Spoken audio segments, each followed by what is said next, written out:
விக்ரம் வந்து பிரியாணிக்கு சாப்பாடு ஊட்டுறத பார்த்துட்டு செமையாக டென்ஷன் ஆயிடுறாங்க. நம்ம வந்து காவேரி உடனே ஓடி போயிட்டு ஏன் மாப்பிள்ளை இப்படிலாம் பண்ணுறீங்க அப்படின்னு சொல்லிட்டு கேட்குறாங்க. நான் என்ன தப்பு பண்ணேன்னொன்னே யாருமே இல்லை, அவள் சாப்பிடல, அதனால தான். அவள் சாப்பிடலன்னா நீங்களே ஊட்டி விடுவீங்களா? இங்கே பாருங்க மாப்பிள்ளை, நீங்கள் பண்ணுறது கொஞ்சம் கூட சரியில்லை. அதுவும் யாருக்கெல்லாம் சொல்லியிருக்கலாம்ல, இல்லை என்கிட்ட சொல்லியிருக்கலாம்.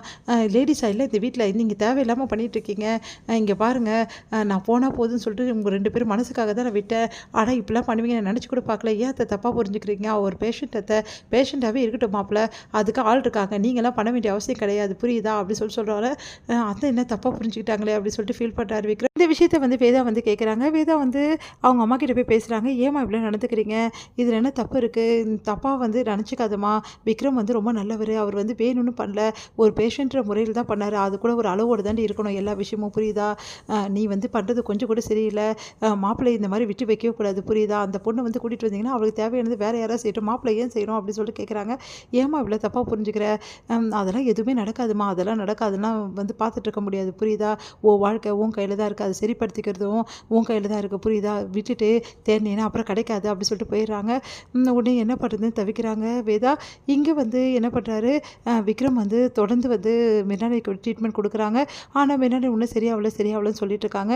இந்த சூழ்நிலையில் இங்கே தன்வி என்ன பண்ணுறா, தொடர்ந்து வந்து மிர்னாலி கூட டைம் ஸ்பெண்ட் பண்ணுறா. அவங்க கூட விளையாடுறது, தூங்குறது, அதுக்கப்புறம் அங்கேயே இருக்கிறது, அந்த மாதிரி பண்ணிகிட்ருக்கா. அதனால் வந்து வேதா வந்து மனசு கஷ்டப்படுறாங்க. தன்வி வந்து வேதா கீழே தூங்குறதே கிடையாது, வர்றதும் கிடையாது.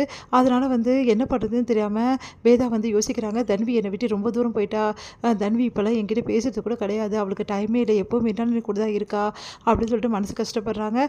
சரி, நான் தான் சொன்னேன் மிர்னாலி கூட இருக்க சொல்லி, ஆனால் அதுக்காக என்கிட்டருந்து தொடர்ந்து அவள் பிரிஞ்சுட்டா அப்படின்னு சொல்லிட்டு மனவேதனைப்படுறாங்க. இதை பார்த்து வந்து சொல்கிறாங்க அவங்க அம்மா, என்னதான் இருந்தாலும் பெத்த பொண்ணு எப்போவுமே அவங்க அம்மாவை தான் தேடும். நீ என்னதான் இருந்தாலும் நீ வளர்த்தவ தானே, உன்னை எப்படி அவள் வந்து தேடுவா? பார்த்தியா இப்போ மிர்னாலி கூட போயிட்டா, அதுக்கு தான் குழந்தை பெற்றுக்கணுன்றது, தன்னோட குழந்தையா இருந்தால் தேடி வரும்ல அப்படி சொன்னோன்னே அதை கேட்டு வந்து அப்படியே யோசிக்கிறாங்க நம்ம வந்து வேதா.